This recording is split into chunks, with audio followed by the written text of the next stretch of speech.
para Sunshine News Blast. Kaya po ako nagpunta rito, parte na po ng gusto kong gawin sapagkat hindi na ako masaya dun sa House of Representatives.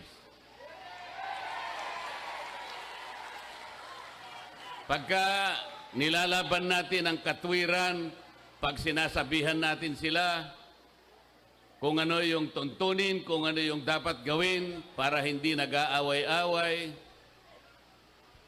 Baligtad po yung nangyayari.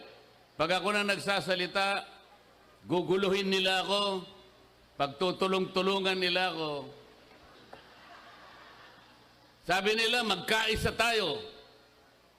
Gumawa sila ng manifesto. Kailangan kanya magkaisa tayo sa katapatan at paninindigan para alagaan natin ang ating bansa. Paanong pagkakaisa yon? Paanong magkakaisa ang isang bansa kapag ka ini-impeach mo ang Vice President? Hypocrisy. Nagpapanggap. Nagbabalat kayo. Ano po yung nagpapanggap sa Bisaya para ma-emphasis? Ha? Nagpakaroon ingnon. Oh, yun. Translator ko Sabi ko, pagtulungan natin, napakaraming problema ng bansa natin. Ang kuryente, napakataas ang kuryente sa bansang ito. 10 bills, power bills ang ipinail ko. Wala kahit isa ang dininig sa committee. Paano ba puro Quadcom na lang? Lahat ng panahon, lahat ng atensyon binigay lahat sa Quadcom. Wala nang panahon para dinggin yung mga panukalang batas na makakabuti sa tao. Ano po ba ang layunin ng ating batas sa kuryente na ginawa 23 years ago?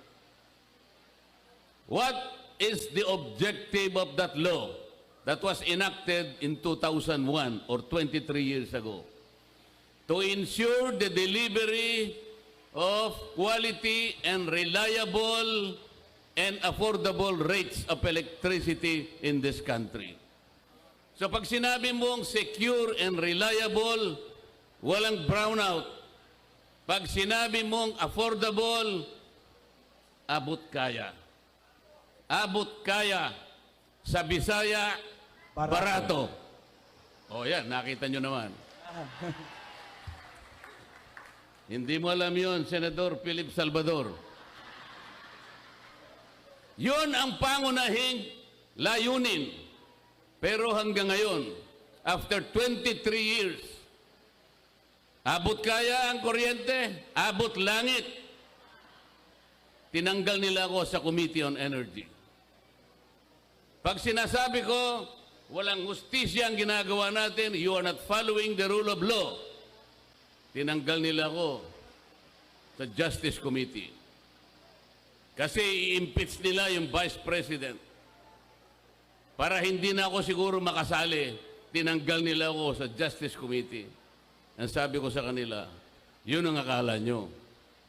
Subok-subukan ninyo na i-impeach ang Vice President. I will suggest to her that she should engage me as her defense counsel. Yehey! Kasi mali na po ang nangyayari. Wala nang hustisya. Sabi ko sa kanila, bakit ninyo sinusuri ang confidential funds ng Office of the Vice President? Why? If you are honest in trying to enact a particular law, kasi po, inquiry in aid of legislation. There are more than 400 offices and agencies of government, beneficiaries of confidential funds. They were also notified by the COA. Meron silang audit observation memo. Bakit yung opisina lang ng Vice President ang ating iniimbestigahan kung talagang hindi kayo namumulitika?